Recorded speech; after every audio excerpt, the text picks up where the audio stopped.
शिवोक्ति लोक व्यामोह कारकः कर्मणा बद्धते जीवः विद्यया तु प्रमुच्यते।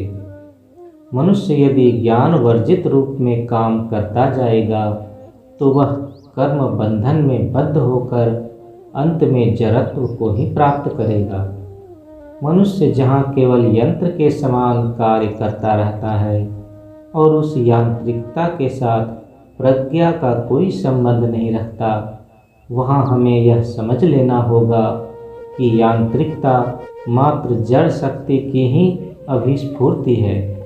तुमने बहुतों को कहते सुना होगा, काम करते चलो, काम करते चलो। निश्चय ही कार्य करोगे, किंतु प्रज्ञावर्जित रूप से नहीं। एक यंत्र जब कार्य करता है तब उस कर्म के साथ जो अन्वित रहती है वह एक बुद्धि दीप्त सत्ता है। यदि यंत्र को स्वाधीन रूप से काम करने दिया जाए तो विपर्यय अनिवार्य है। इसीलिए कहा जाता है विद्यया तु प्रमुच्यते। मैंने बुद्धि की मुक्ति नव्य मानवतावाद पुस्तक में कहा है, अच्छी तरह पढ़ो लिखो, अच्छी तरह से ज्ञान चर्चा करो और विचारशील मनन के द्वारा जो ग्रहण योग्य है उसे ग्रहण करो। साधारण मनुष्य का स्वभाव है कि वह मन के दो विशेष गुणों चिंतन करना और स्मरण रखना को पूरी तरह से काम में नहीं लगाता या लगाना नहीं चाहता। प्रत्यक्ष अनुमान एवं आगम प्रमाणों के मध्य मनुष्य अनुमान प्रमाण को सबसे दूर रखता है। उसका दैनंदिन कारोबार प्रत्यक्ष तथा आगम को लेकर है। चिंतन व स्मरण को चर्चा की वस्तु के रूप में न रखकर बहुत बार वह प्रत्यक्ष से भी आगम को बहुत अधिक महत्व देता है। आगमिक प्रमाण के दबाव में कभी कभी वह अयौक्तिक रूप से भी प्रत्यक्ष प्रमाण को अस्वीकार कर देता है। प्रत्यक्ष प्रमाण में त्रुटि नहीं है, ऐसी बात मैं नहीं कह रहा हूँ और ना ही कोई इस तरह कहेगा, किंतु साधारण स्तर पर प्रत्यक्ष प्रमाण की जो भी बहुजन स्वीकृत त्रुटि है उसे भी वह कभी कभी आगम के दबाव के कारण नष्ट कर बैठता है। किसी ने मंत्र बल के द्वारा चांद को टुकड़े टुकड़े कर दिया था, किसी ने चांद के शरीर पर काला दाग लगा दिया था जिसके कारण चांद पर काला दाग है, या चांद की गोद में एक शशक बैठा है जिसकी वजह से ही चांद का नाम शशांक है। इन कथाओं को जिसने आगमिक सत्य के रूप में ग्रहण किया उसने चाक्षुषी नारी को भी अमान्य करके इन समस्त आगमिक कथाओं के पक्ष में प्रचार किया, जिसके फलस्वरूप ही लोग भाव जड़ता के वशीभूत हो गए। इस प्रकार से डॉगमा के वशीभूत होकर मनुष्य चाहे जानबूझकर या अनजाने ही अपने आप को असत्य के पंख में निमज्जित कर देता है।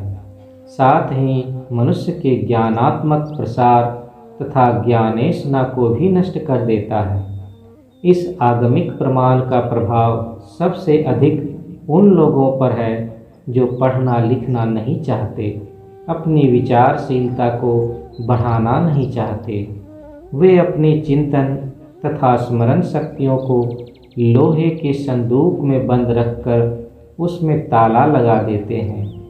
पहले ही कहा जा चुका है कि आगमिक प्रमाण को मानना ठीक बात है, किंतु इस आपेक्षिक जगत में किसी भी बात को अपौरुषेय वचन कहकर दिखावा करना उचित नहीं है। इसके अतिरिक्त आगमिक प्रमाण की एक और भी बहुत बड़ी त्रुटि है।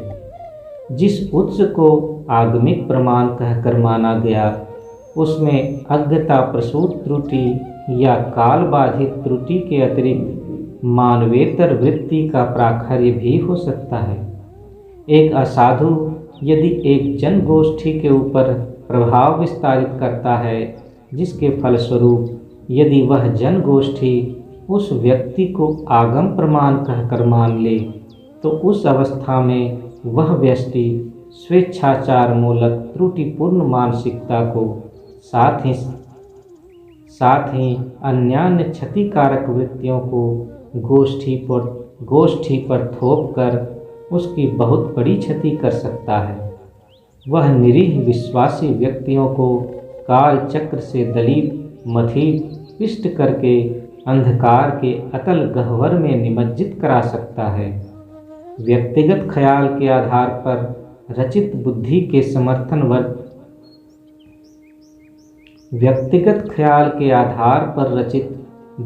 के समर्थन वर्जित डॉगमा को अथवा रंगीन कल्पनाओं के रंग बिरंगे फानुसों को एक प्रकृष्ट मतवाद कहकर पृथ्वी के करोड़ों मनुष्यों के कंधे पर डालकर मनुष्यता के समस्त मूल्यबोध को अस्वीकार किया जा सकता है।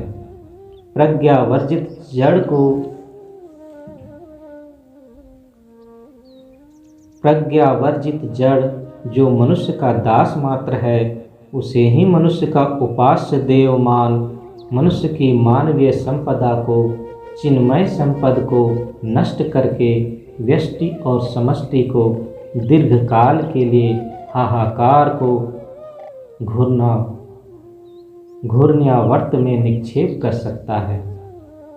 बुद्धि वर्जित धारकों, वाहकों और परिपोषकों के संबंध में शिव ने मनुष्यों को सतर्क करके कहा है कि ये जागतिक क्षेत्र में मनुष्य का सर्वस्वांत तो करते ही हैं, आत्मिक क्षेत्र में भी मनुष्य को हताशा के अंधकार में निक्षेप करते हैं और मनुष्य के मनोजगत में भयानक प्रकार की व्याधि की सृष्टि भी करते हैं।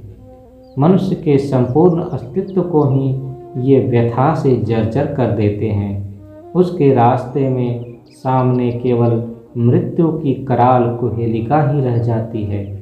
कठोर भाषा में इनकी निंदा करते हुए शिव ने कहा, ये लोक व्यामोह कारक हैं। इनका तो कार्य है मनुष्य में व्याधियों की सृष्टि करना। परमपिता बाबा की जय।